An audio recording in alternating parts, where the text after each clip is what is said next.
Salut à tous, ça y est, on est entré dans la période de confinement. Alors, je comptais pas initialement faire de vidéos spécialement sur le coronavirus parce que c'est absolument pas le domaine de spécialisation de ma chaîne. Toujours est-il qu'il est toujours difficile de pas parler d'un sujet d'actualité qui est aussi envahissant parce que j'imagine que beaucoup de gens, peut-être vous compris, n'ont que ça en tête. Donc autant en parler avec mon angle d'attaque, c'est-à-dire comment vous allez pouvoir poursuivre votre apprentissage d'une langue pendant cette période de confinement, pendant cette période d'incertitude, pendant cette période où tout semble aller de travers.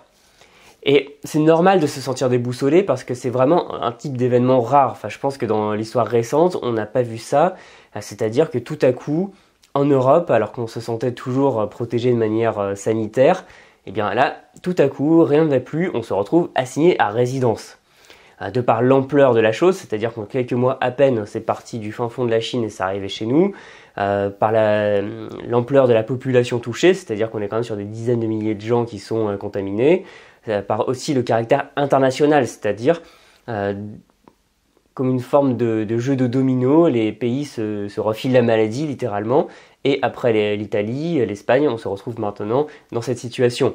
Et d'où la blague qui circule sur les réseaux sociaux, c'est-à-dire qu'il y a quelqu'un qui mange un pangolin au fin fond de la Chine et tout à coup il n'y a plus de papier WC dans le supermarché du coin.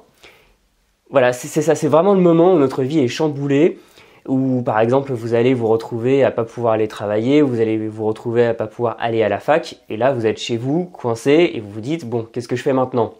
Et c'est difficile de maintenir un quotidien avec les langues, parce que pendant que je vois des gens qui sont en train de paniquer dans les supermarchés, on se place un peu en mode survie, on va absolument acheter des pâtes, enfin dévaliser le rayon pâtes, au lieu de reprendre des choses sur le temps long, c'est-à-dire par exemple les langues. Donc ça va énormément chambouler votre vie parce que vous allez avoir du mal à retrouver une certaine normalité. Si par exemple vous suivez des études de langue, votre université est fermée donc vous n'allez pas pouvoir avoir accès à vos cours. Si vous voyez un prof particulier ou un prof collectif, eh bien il y a de fortes chances pour que les cours soient annulés. Peut-être qu'un prof particulier peut se déplacer chez vous, je ne sais pas. Mais dans tous les cas, l'ensemble des choses que vous faites, par exemple voir des locuteurs natifs, prendre un café avec un ami étranger ou aller à une réunion, un café polyglotte, voilà, tout ça c'est terminé et a priori il est possible que votre apprentissage soit au point mort.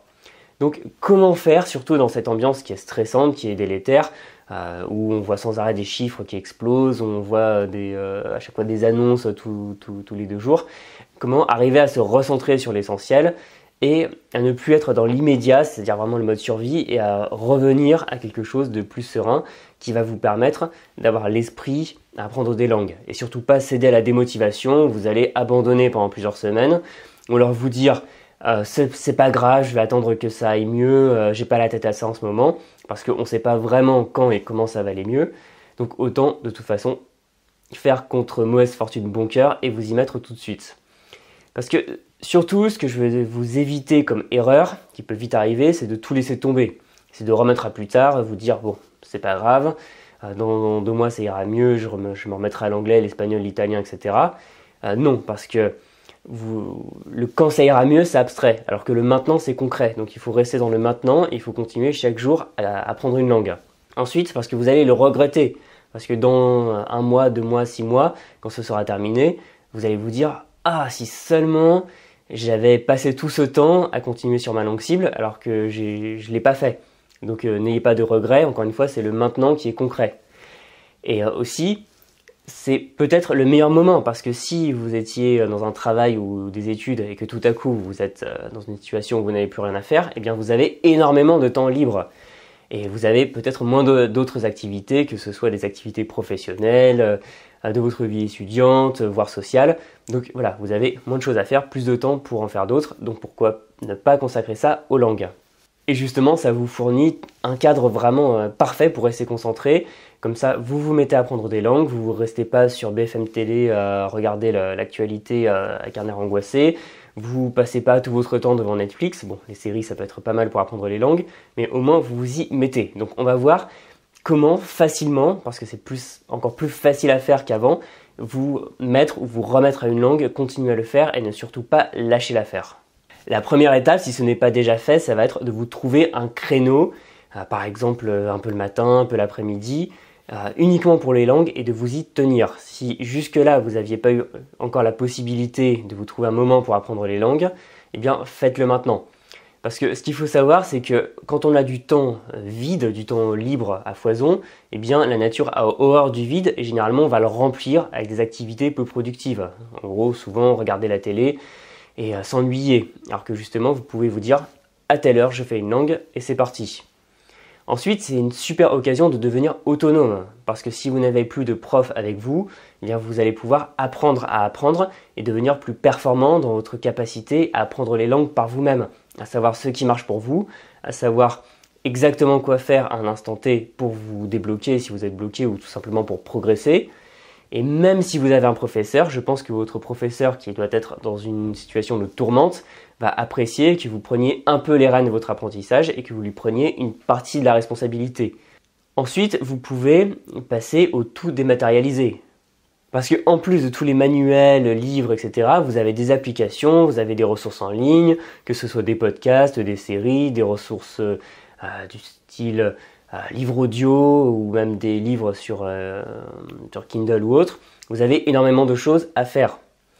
Et d'ailleurs, il y a plein de profs ces temps-ci qui sont en train de faire passer tous leurs cours en présentiel sur des plateformes comme Zoom. Vous pouvez le faire avec un professeur si vous en avez. Vous pouvez le proposer à votre professeur si ce n'est pas déjà fait. Et je suis sûr que si vous avez un prof, il sera très content que vous l'aidiez à maintenir une activité. Sinon, il y a des sites qui proposent ça, comme Italki ou autres. Vous pouvez trouver des cours de langue en ligne. En plus de ça, il y a pas mal de ressources qui sont proposées ces temps-ci. Vous pouvez regarder des cours en ligne, des MOOC. Il y a même, j'ai vu les éditions Hachette qui proposent certains de leurs manuels en accès libre ces temps-ci. Donc vous avez énormément de ressources qui sont tout à coup disponibles. Vous pouvez aussi parler avec des locuteurs natifs. Vous ne les verrez pas dans un café en présentiel, mais vous pouvez très bien leur parler sur des applications, des sites spécialisés, sur des plateformes comme Skype ou autres. C'est très facile. Et ce qui est intéressant, c'est que vous allez pouvoir encore plus pratiquer qu'avant. Parce que ce que j'ai remarqué par exemple avec les Japonais, même si l'activité recommence un peu là-bas, surtout les Italiens en ce moment, c'est qu'ils sont chez eux et la plupart du temps, ils ne savent pas quoi faire, ils s'ennuient comme des rats morts. Donc ils seront vraiment ravis d'avoir un contact avec le monde extérieur, ce qui fait que vous allez pouvoir en profiter par exemple pour faire encore plus de rendez-vous avec vos amis locuteurs natifs, encore plus pratiquer la langue ensemble. Et ça, c'est très motivant pour vous parce que ça va éviter l'aspect « je suis chez moi, enfermé, j'ai pas de vie sociale ». Vous aurez une vie sociale en ligne, mais au moins c'est un contact humain motivant. Et en plus, vous allez pouvoir continuer à progresser en augmentant la fréquence de vos conversations. Et en plus de ça, vous pouvez très bien proposer à des amis de vous faire des défis sur l'apprentissage des langues. Vous pouvez le faire avec des gens auprès de vous, dans les commentaires de cette vidéo, sur mon groupe Facebook Les Langues en Partage. Comme ça, eh bien, vous pouvez vous tenir au courant les uns les autres et apprendre ensemble et surmonter ensemble cette période de sinistrose. Voilà, c'était vraiment le message de motivation que je voulais vous transmettre. Ne vous laissez pas abattre. Je sais que c'est pas très drôle. C'est pas drôle pour moi, c'est pas drôle pour vous si vous êtes dans l'un des pays où tout est fermé ou alors où tout va bientôt fermer. Il faut juste penser que ça fait partie de la vie, il faut laisser passer la tempête et pendant ce temps, eh bien, préparer le monde de demain. C'est-à-dire, quand ce sera fini, un jour ce sera fini, tôt ou tard, eh bien, vous aurez progressé dans votre langue cible et vous aurez quelque chose que vous pourrez faire justement en retrouvant une vie sociale. Quand vous pourrez enfin voyager à nouveau, eh bien, vous aurez acquis des compétences linguistiques que vous pourrez utiliser. Et comme ça, patiemment, vous aurez accumulé, comme on peut accumuler des réserves pendant l'hiver, et vous allez pouvoir repartir de plus belle. Donc surtout, ne lâchez pas, continuez à apprendre tous les jours, parlez avec vos amis locuteurs natifs qui sont aussi confinés que vous, et vous allez pouvoir retrouver le sourire en tout cas, et retrouver de l'énergie par rapport aux langues. Voilà, donc n'hésitez surtout pas à dire dans les commentaires ce que vous en pensez et ce que vous êtes en train de faire ou ce que vous avez prévu mettre en place pour vos langues. Si c'est pareil que d'habitude, si vous allez faire des changements profonds dans votre apprentissage, c'est toujours très intéressant. Pour terminer, j'ai décidé moi aussi de faire une action pour joindre les gestes à la parole. Et plus précisément, j'ai rouvert les inscriptions à ma formation Expert Polyglotte, qui est ma stratégie complète pour apprendre une langue étrangère par vous-même et devenir autonome dans cet apprentissage. Et donc pour vous donner un coup de pouce, pour vous aider à apprendre une langue pendant cette période un peu étrange, non seulement j'ai fait une réduction sur cette formation cette semaine, Je vous offre la formation Le kit de démarrage pour passer à l'action encore plus vite. Aussi, je propose 5 places de coaching gratuit de 30 minutes. Donc en gros, on va pouvoir se voir sur Skype et discuter de votre projet. Donc je ne peux pas vous garantir qu'au moment où sortira cette vidéo, il en restera parce qu'il y en a déjà qui sont partis. Mais en tout cas, voilà, c'est quelque chose que j'ai décidé d'offrir aux personnes les plus motivées sur mon temps libre pour vous aider à surmonter cette épreuve et à apprendre une langue rapidement et efficacement. Donc vous avez tout ça, le lien dans la description et vous aurez donc plus d'infos sur le sujet. En attendant, je vous dis à très bientôt dans une prochaine vidéo. Pensez à vous abonner à la chaîne. On va rester ensemble virtuellement pendant les semaines, mois que va durer le confinement et on va s'entraider pour apprendre les langues de la meilleure manière qui soit. À très bientôt. Salut.